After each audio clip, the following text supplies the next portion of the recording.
Hello world, Shelly here, and today we are going to geek out a bit over Zoom. Yes, is part of your new normal, living on video conferencing and taking Zoom calls and Zoom meetings. You feel like your videos might not look so hot. You want to look and feel a little better about how your video comes across to others. You are in the right place. I have got 3 tips to help you look your best and feel your best on Zoom. This is going to apply to any of the video conferencing softwares out there, whether you're on Zoom, WebEx, Skype, FaceTime, whatever you are using. We're just going to assume that you're on a device like a laptop or a desktop computer, something that you're not holding in your hand. So you're not FaceTiming on your phone. We're talking about you've got a device propped up or facing you that you are using as the filming device for your video conference meetings. I'm going to refer to it as Zoom because that is what I am using for work. But I have 3 easy tips, and the good news is they do not have to break the bank. You might not even have to invest a penny. You might have things laying around your house that you can use to improve how you look on your Zoom calls. So, the 3 tips, drum roll please, they are: number 1, level up your tech. Number 2, dress for Zoom success to look your best. And number 3, we are going to master Zoom etiquette. Now, this is going to be a 3-part series, and today we are going to get into part 1, leveling up your tech. Each one of these videos is going to have 5 tips for each category.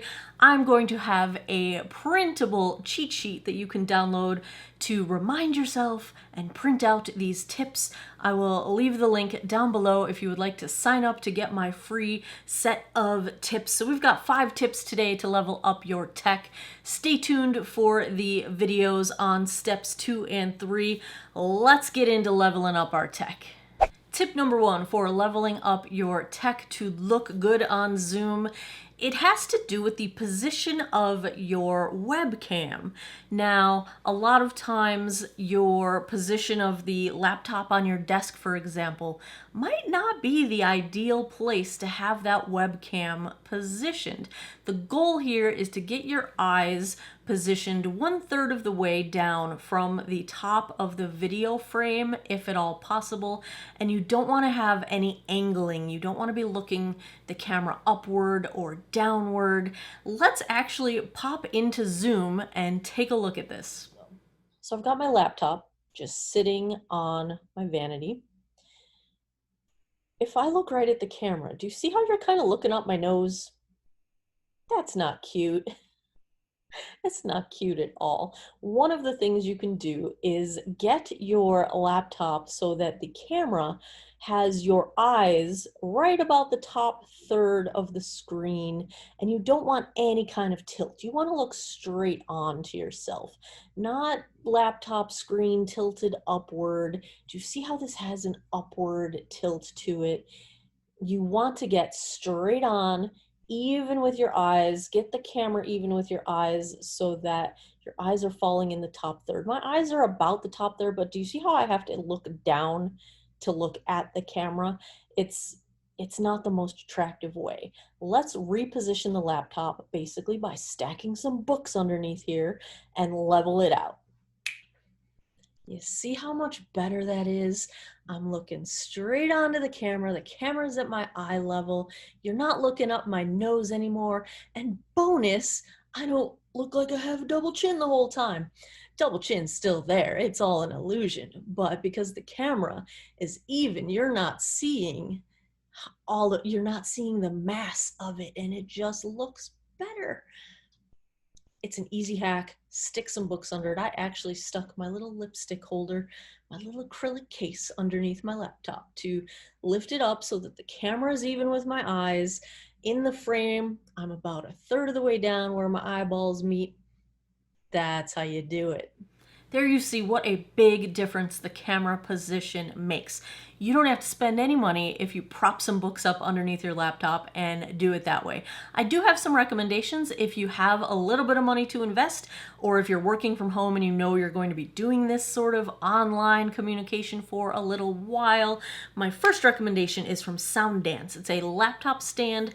This retails for $32.99. I have one of these that I have at my office at work, which I'm actually not at work. I'm working remotely now, at least through January, but it's an awesome laptop stand. It gives you the ability to raise your laptop a little bit off the desk, and it's very helpful for things like this when you want to change the position of the camera to get it more in line with your eyes. The one that I'm actually about to purchase for home is actually for my iMac. So if you are not using a laptop and you're using a desktop computer, such as an iMac, this is the Satechi Type-C monitor stand hub. I picked the Type-C one because that is the type of USB that my work computer has. This is $89.99. The joy of this is it both raises your computer a couple inches higher than it was, but all those ports on the back of your iMac, the USB ports and the headphone jacks, it puts those on the front of the stand. So you don't have to be reaching around the back of your computer anymore to plug stuff in. It's a little bit pricey for what it is because you can get a really cheap USB hub that can do this for a lot less money, but it looks really nice with the iMac. It gets good reviews and it's really convenient looking, and I have been just waiting to pull the trigger on this purchase myself. If you don't want to move your computer or you only need a little bit of adjustment, it might just be a matter of changing what you're sitting on. Maybe a different chair would help to raise or lower your eyes within the frame.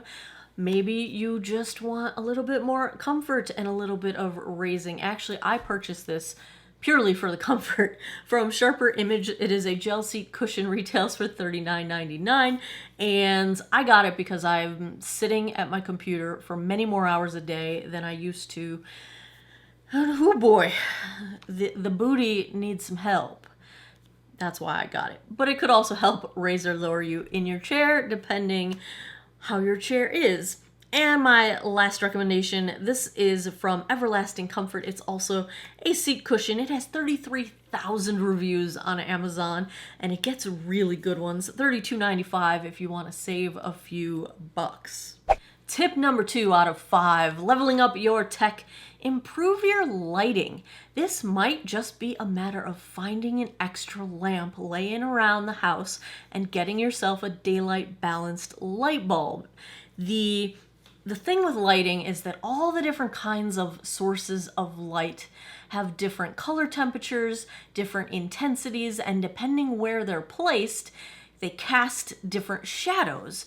And when it comes to lighting on Zoom, most people have less than sufficient light, and if you have too many shadows, it looks really harsh, kind of dingy, not really. Think about it. When do you see really dark, harsh lighting?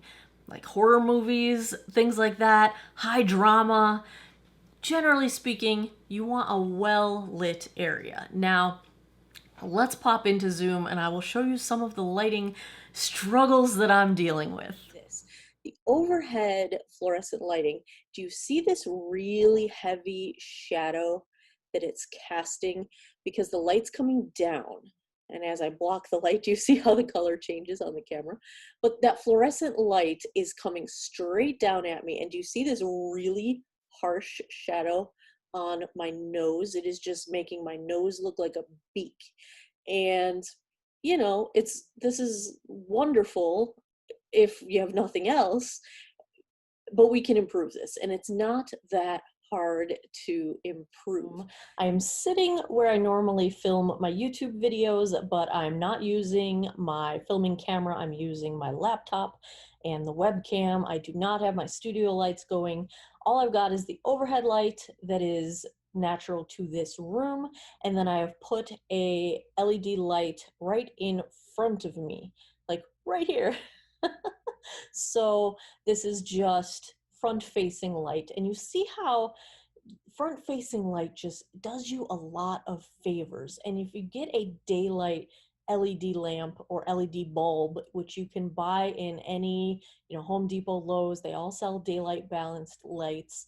It just, it fixes your color cast problems. Even though I'm in a room that has this yellow, orangey toned paint that makes me look like my liver's failing, if you put a good light right in front of you and it is daylight balanced, it does a lot of good. If you don't have a suitable lamp that you can relocate to your filming area, it might just be a matter of finding a good window to sit in front of. You can get beautifully daylight balanced light from daylight itself. Of course, that means you need to be able to relocate your computer to right in front of a window, but if you can do that, sunlight's free. It's a really good option. If you have to do meetings in the evening, or your lighting is not great, or you don't have any good windows, or you can't relocate your computer in front of a window, there are some very inexpensive options that you can use to purchase a light and not break the bank. The first I recommend is this clip-on desk lamp. It is a nice LED light. It's going to give you good daylight balanced light. It's $23.99 as of the time I'm filming this on Amazon. A little step up from that would be a mini ring light, like the light that I've used in the Zoom videos that I'm filming sitting in this spot. $19.99 will get you a beautiful mini ring light that can be powered by your laptop. You don't even need to plug it into anything. Depending what kind of USB ports you have on your laptop, by default, this ring light is a standard, the older kind of USB, the USB-A port, the little rectangle one. Now, if you have a newer laptop, you might have USB-C, which is the tiny little reversible. You can put it in either way. That's brilliant. The USB-C. So you might need an adapter to go from USB-A to USB-C in order to use this ring light. If you do, $8 will get you that adapter, and that can be used with any other devices. If you're in this situation where you have a new laptop, you probably have a lot of USB devices that could use this adapter. But these are two examples of lights that are super easy to implement. You only need one. It's not going to break the bank, and it will level up your lighting so much. You will have beautiful light even if you're dealing with overhead fluorescent lights like I am. Step 3 for leveling up your tech: use a simple background. Even this as my background has a little bit too much going on. People probably wonder, what's up with the Pokemon? Are those My Little Ponies? People might get transfixed on my glitter lava lamp back there. Probably not the best for Zoom calls. I use it as my YouTube background because, let's face it, sometimes it's more interesting to watch a glitter lava lamp than my crazy face all the time. But for Zoom, you want to have as simple a background as you can. Do you remember when all of this first started with the pandemic, and there were articles going around on the internet analyzing the books that people had on their bookshelves, like, what does this celebrity read? And they would go through all the titles on the bookshelf behind them. That means they're not listening to the person talking. They're distracted by what's behind them. You don't want to be that guy. Don't be the guy that is the distracting one on the call. Even if you're sitting there quiet as a mouse, if your background is causing people to pay attention to your background instead of what's going on in the meeting. Now, I get it. I know work meetings, not always the most exciting things, but try not to be the distraction in the room. You want to be in front of as plain of a background as possible. If you have a simple blank wall, relocate yourself so that that's your background. If you can do that, that is brilliant. Or just have a very simple room, not a lot to look at. Let's pop into Zoom and I'll show you what my background looks like if I don't relocate. So here is my iMac, Zoom, overhead fluorescent lighting, no other lamps whatsoever, and my very cluttered, weird angled background based on where the location of this computer is. It's in the tiny back corner of a room where I've got, it's half my office, half my makeup vanity. And as you can see, if we were to hold a video like this, you're going to have people wondering what's in that pink bag. Oh, look at all those pretty nail polishes. I wonder what kind of printer that is. Is that makeup? What a messy box. Why does she have stuff all over? Are those shipping supplies? Distracting, right?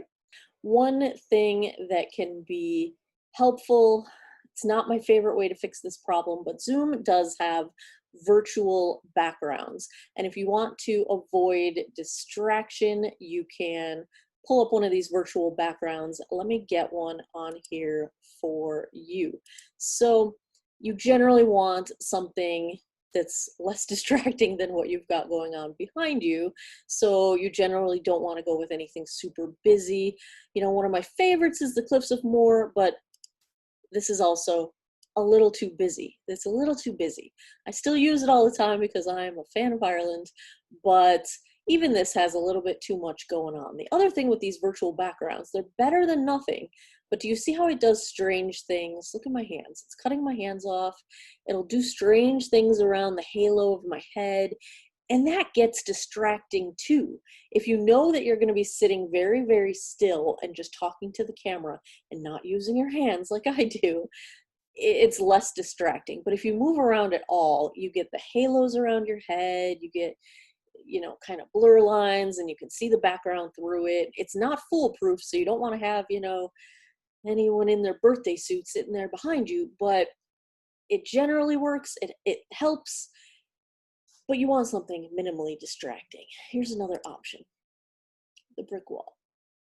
You know, still a little too busy in my humble opinion. Here is just a plain old sort of rainbow color block. This to me looks really fake, but it's still good at disguising what's going on behind me. So there are lots and lots of, you can upload any kind of pictures. If you Google for Zoom backgrounds, you'll find tons of them. I mean, I got this little squirrel friend, so if I wanted to hang out here with my squirrel buddy, I could do that. My starfish buddies, that's actually the background on my computer right now. There's a bunch built in that come with Zoom. You know, I could be, ooh, this one goes really nice with my hair. So yeah, if you really need in a pinch and you can't relocate to put yourself in front of something more plain, this will work in a pinch. But I say follow the same rules, go for something that is minimally distracting, and to avoid the distraction of the background, try not to talk with your hands and try to stay as still as you can, because the less you move, the less likely it is to mess up its tracking. Step 4 to leveling up your tech. Look at the camera, not at the Zoom screen. Let's go into Zoom. I'm going to show you what I mean. Okay, so when it comes to looking at the camera, this is one of the hardest things to get used to, because when you're dealing with Zoom, your instinct is going to be to look at yourself, to look at the little picture of you in your Zoom software, because looking at yourself, you can make sure you don't have lipstick on your teeth, you can make sure you look okay. But here's the thing, if you look at yourself, you don't look like you're connecting, making eye contact with your viewers, and your viewers are going to think you're looking down. So right now I'm looking at the camera. I've been looking at the camera. Stare at the little green light in your webcam if you've got a laptop going on. But now I'm going to look at myself instead of the camera. So right now I am looking at myself, and you know, I'm still kind of looking toward the camera, but if I'm looking at myself, do you see how I'm not making eye contact with you? I'm not talking to you. I'm talking to my chest, basically, is what it looks like. Let me show you the difference. Looking at the camera, looking at myself. Looking at the camera, looking at myself. Do you see the difference in the eye position? And it's subtle, but it's really a thing. And when people, there's been so many studies, people like to see other people and they like to make eye contact. One of the things when you're doing designs for campaigns, advertising, things like that, is the eyes and where people look are very, very important in terms of influencing what people do and what people look at and how people feel. So even just that little bit of being off and not quite looking at the camera it impacts what people will perceive. It changes whether they think you're looking at and speaking to them or not. So get in the habit of looking at the camera. What you need to do really is get on Zoom before the meeting starts. Start your own private meeting if you want to test out your video. I'm having a private meeting with myself right now. And double check how you look then. Make sure you look okay, everything's the way you want it, your background looks good, your makeup looks good, whatever it is. But try not to look at yourself when you're speaking to the camera. If you need to look at yourself while other people are talking, be subtle about it. You can take your Zoom window and like make it small and put it right underneath the webcam. So at least while you're looking at yourself, you almost look like you're looking at the camera. My window is pretty big right now, but let me shrink it a bit. And I'm gonna put it as tiny as it can go. And I'm gonna put it right underneath the camera. So let's see what difference that made. Right now I'm looking at the camera. Right now I'm looking at myself. Camera, self. Camera, self. You can still tell that my eyes are not in quite the right place, but if someone else was speaking and I'm just like participating, it's not as obvious. It could be that I'm looking at them on the screen. So that is one thing that can help you look a little bit more like you are looking at the camera. But I'm telling you, when you're speaking, when you are the focus of attention, look at the camera so that the people who are listening to you speak feel like you're actually talking right to them. The fifth and final step for leveling up your tech to look your best on Zoom is color correction, fixing washed out colors. The kind of lighting you use is going to have a huge impact on what your face looks like on the screen. You've got incandescent light bulbs, you've got LED lights, you've got fluorescent lighting, you've got daylight through the window, but you could have morning daylight or evening daylight that have different color temperatures to them. There's lots of different things about your lighting that are going to affect whether you have a green cast or a blue cast or a magenta cast, and your skin just won't look quite the right color. Let's pop again back into Zoom and I'll show you what I mean. We can fix this for $0. The other thing we can do is fix the color cast. Fluorescent lighting doesn't give a very natural skin tone. You can probably tell I look a little bit blue. I look a little bit corpse-like. I look a little zombified. So here's a quick trick to fixing that. I've got up on my screen, I'm going to pull it up right now. I have a video that is orange color, and it's just a big orange screen. Right now, do I look a little bit warmer? A little bit of that blue cast is gone from my skin. I look a little bit more healthy, a little bit more natural. That's because the orange color counteracts the blue that I'm getting from the lighting above. So if you have a color cast, you want to look at a color wheel and pick the color opposite to it. And all you want to do is either on your same computer screen, if your monitor is big enough to pull up a separate window, pull up a big old block of color that is the opposite of what you're trying to correct. Or if you have an iPad or a tablet that you can pull up as a second screen kind of in front of you to cast some light toward your face in that contrasting color, it will help to offset or color correct whatever color cast you've got going on. I'm going to minimize that window right now and watch me go blue again. Do you see how I lost the warmth and the brightness to my skin? Let me pull it back up. You see how it's back? There's just a little bit more life to my skin tone. So that is based on the fact that this lighting is giving me a blue cast. Orange is opposite on the color wheel, so putting some orange in front of me helps to color correct. There you have it, 5 tips for leveling up your tech. If you would like these 5 tips on a handy little cheat sheet that you can print out, click the link and I will link it down below as well. You can sign up for a free downloadable printable sheet that will give you these 5 tips as reminders. This is part 1 of a 3-part series on how to look your best on Zoom. Stay tuned for the next 2 parts. We will get into how to look your best and dress for Zoom success, and we will also get into mastering Zoom etiquette. If you enjoyed this video, if you like these tips, give me a thumbs up down below. Let me know down in the comments, what are your tips? What would you recommend that people do to help look their best on Zoom? Let me know in the comments what you are doing to rock the Zoom world. And as always, thanks a lot for taking some time out of your day to geek out over geeking out with me this time. Come back every Monday, Wednesday, Friday, 9 p.m. Eastern time for new videos. I appreciate your time, and I hope you guys all have an awesome day or night wherever you are in the world. Take care of each other. Bye-bye. Hello world, Shelly here, and today I've got part 2 of a 3-part series on how to look and feel your best on Zoom. If you missed part 1, I will link it for you guys and down below. I've got 3 steps for looking and feeling your best on Zoom.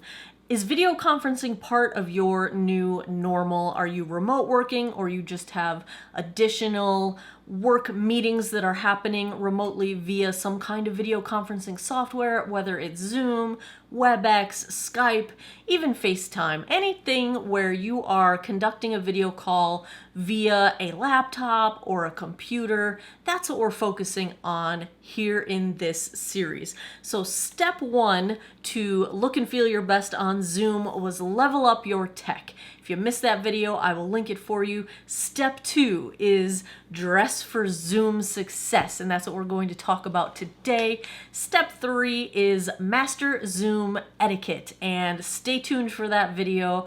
Those are my 3 big key strategies for looking your best on Zoom. So let's break down today's step 2, looking your best and dressing for Zoom success. I've got 5 steps that will help you to feel and look your best when you are on these video conferencing calls.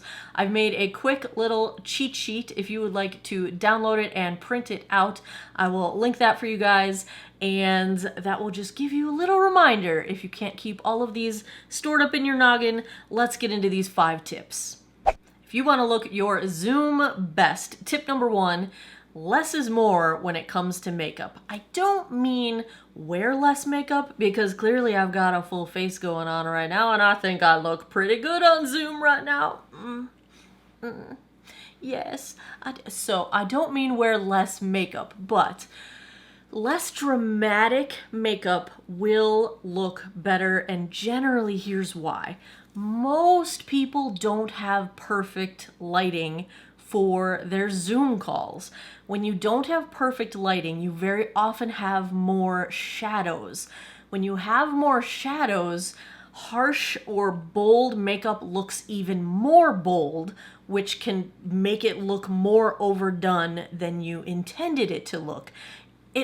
You ever wonder why people on YouTube always look lovely? Like the makeup, even if it's the worst foundation in the world. You guys have seen my foundation reviews. Even the worst foundation is gonna look really nice at this distance. Why? Studio lighting. I've got lights, crazy lights, studio lights that make everything look nicer.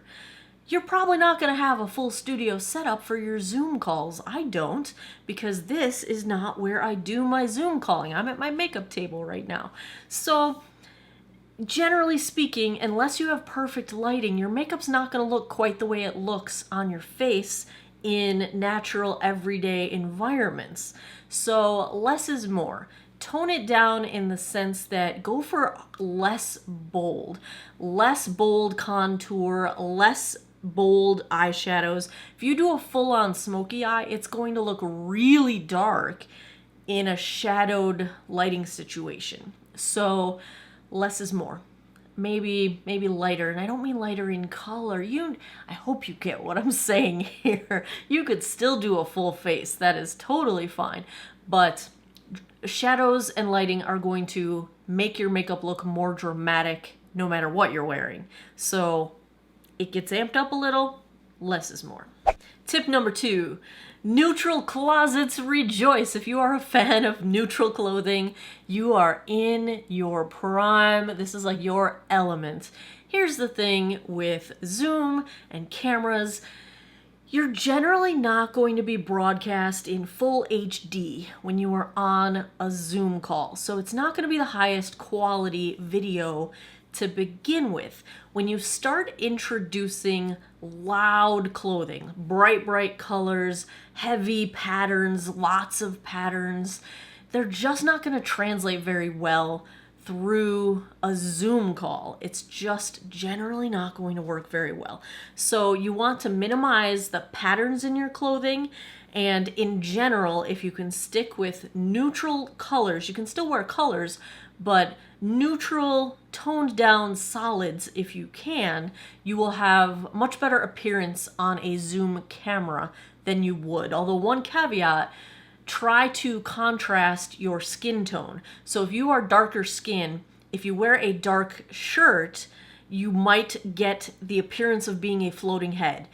Likewise, if you have fair skin and you wear a light colored shirt, you might look like a floating head. You don't want to look like a floating head. So have some contrast there. Either wear a middle of the road lightness to darkness, whether you're light or dark skinned. If you're middle of the road, wear something light or wear something dark. Go for contrast. Go for difference, the opposite of your skin tone if you can. Not necessarily in the color, but in the lightness to darkness of that color. That way you won't look like a floating head. As always, business on the top, party on the bottom. You could be in pajama pants. No one's gonna know it.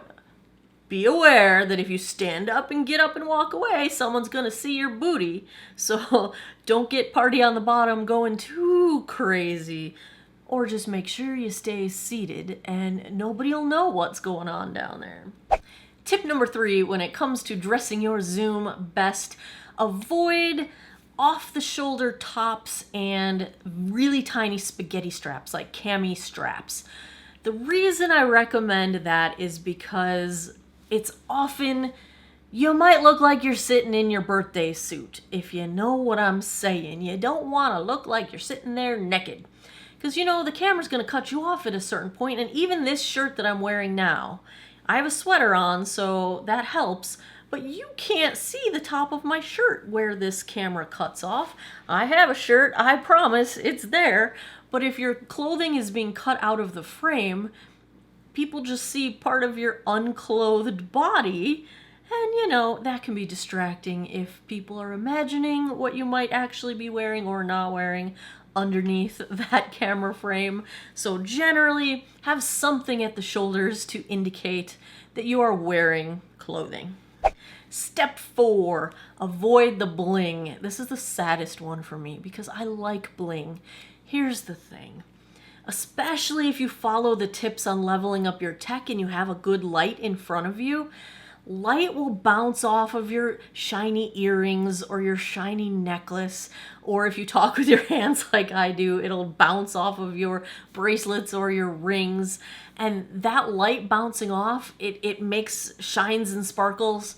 It sounds really pretty. You know I love some sparkle, and I love me some glitter, but it's really distracting on camera. It gets hot spots in your eyesight, and it's just not a good look. So if you want to avoid being the distraction in the room and you don't want to hurt anybody's eyes, I recommend skip the shiny stuff, skip the jewelry, skip the bling, skip the tiara. Oh, a good tiara though. I don't know about that one, but skip the bling if you would like to avoid being the shiny distraction. Tip 5 for looking your Zoom best is actually more about preparation than it is about what you're wearing. And that is, before your meeting, pull up Zoom, start a private meeting if you need to, check your video, see what you look like, make sure nothing is blinging light off the camera, make sure that everything looks right in terms of your positioning and your tech and your background, make sure that you don't look like a floating head, make sure you can see your clothing. Go through all these tips and just make sure everything looks the way you expect it to look. Fix it before the meeting so that you don't feel like you have to be obsessed with staring at yourself on the Zoom screen during the meeting trying to make sure everything's okay. Make sure everything's okay beforehand, and then you can just feel confident and not distracted and present your best self during the meeting. That is the best case scenario. there you have it. Those are my 5 tips for looking and dressing your Zoom best. If you enjoy these sort of tech advice videos, give me a thumbs up down below. Reminder, we have one more video in this series, and that is mastering your Zoom etiquette. Stay tuned for that one. If you missed the video on how to level up your tech, I will link it for you. And as always, thanks a lot for taking some time out of your day to geek out over Geeking Out with me. Come back every Monday, Wednesday, Friday, 9 p.m. Eastern time for new videos. I appreciate your time, and I hope you guys all have an awesome day or night wherever you are in the world. Take care of each other. Bye-bye.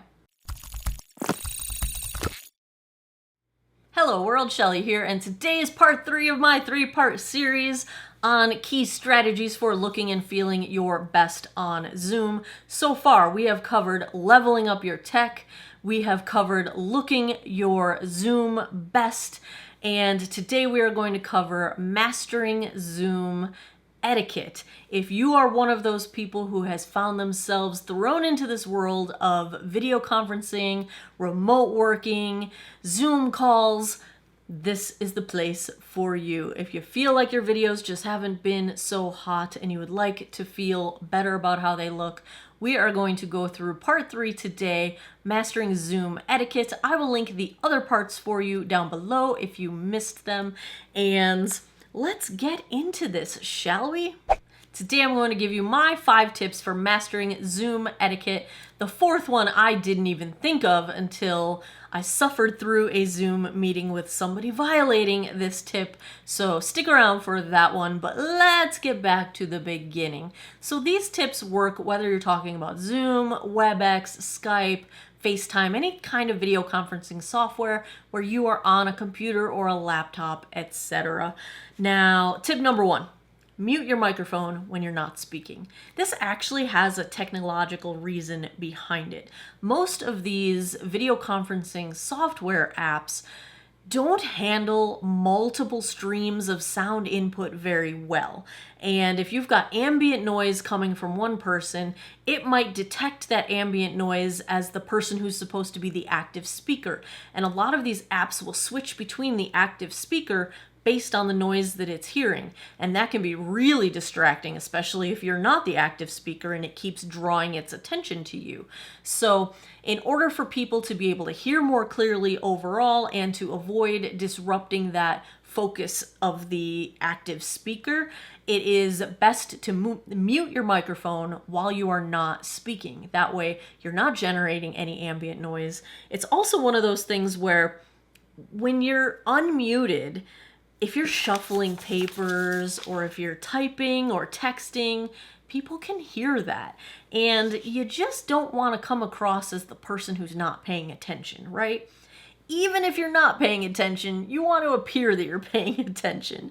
I've mastered the art of appearing like I'm paying attention. So generally, if you mute yourself, you're not going to be distracting people with those sounds, and you're not going to come across as if you're not paying attention because they won't be able to hear what you're doing outside of the video frame. Tip number 2, turn off any sources of ambient noise. That is TVs or radios in the background. That is dogs barking, pets running around. My YouTube videos are notoriously terrible at this, as I often have cats in the background.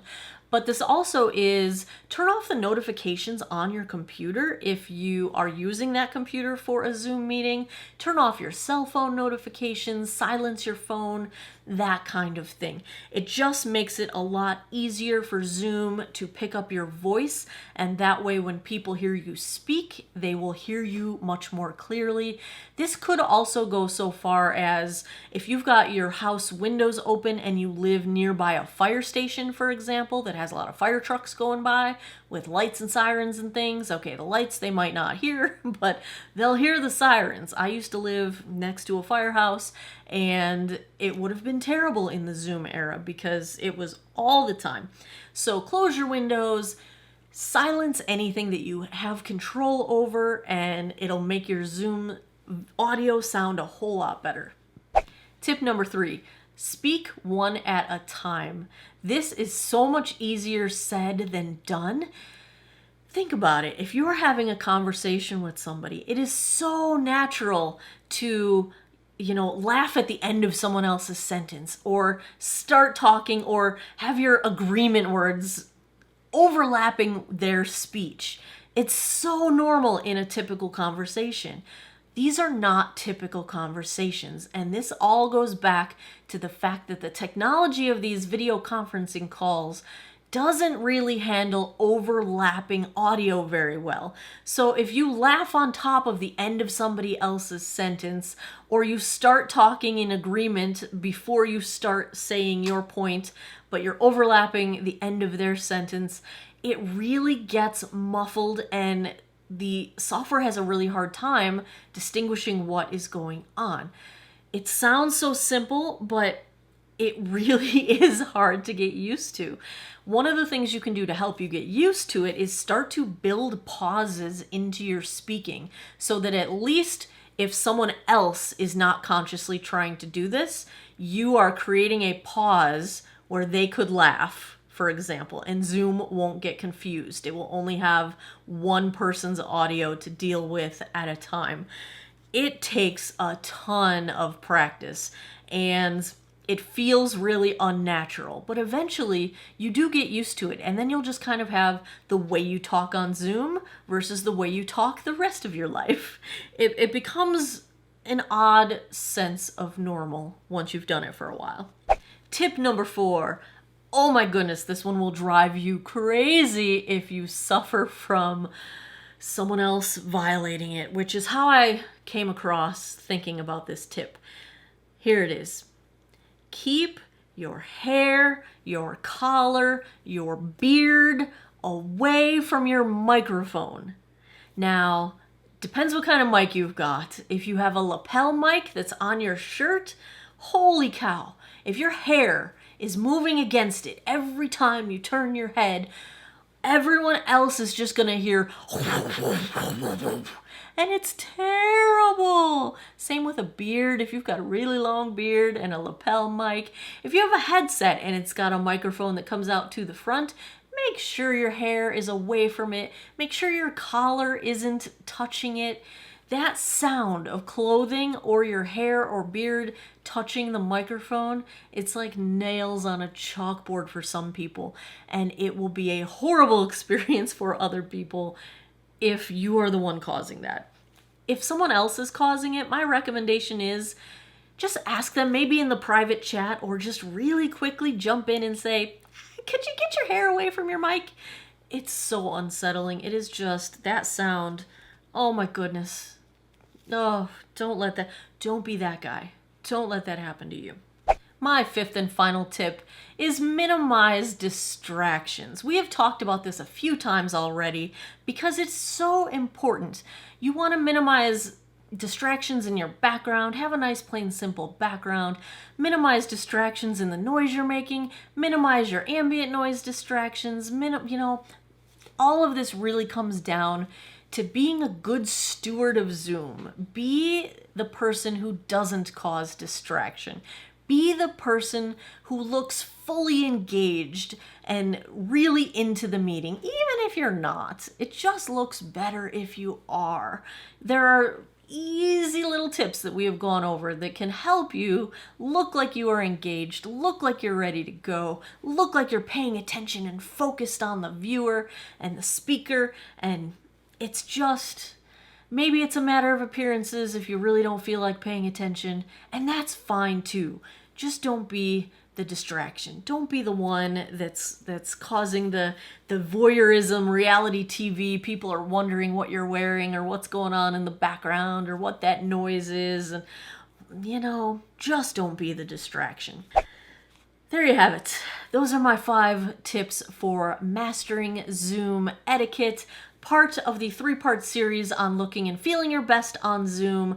Remember, level up your tech, dress your Zoom best, master your etiquette, and you are going to be on your way to being one of the superstars in your Zoom meetings. Of course, you already are. You know that, right? You know you already are the superstar. But if you want to level up how you look, Those are my suggestions for how to do it. I will have these 5 tips for mastering etiquette linked if you would like to sign up for a free downloadable little cheat sheet that you can print out and give yourself some reminders for your next video conference or Zoom meeting. If you enjoy these kinds of sort of helpful tech tips, give me a thumbs up down below. Please subscribe if you haven't already. I post new videos every Monday, Wednesday, Friday, 9 p.m. Eastern Time. And as always, thanks a lot for taking some time out of your day to geek out over Geeking Out with me. I appreciate your time, and I hope you guys all have an awesome day or night wherever you are in the world. Take care of each other. Bye-bye.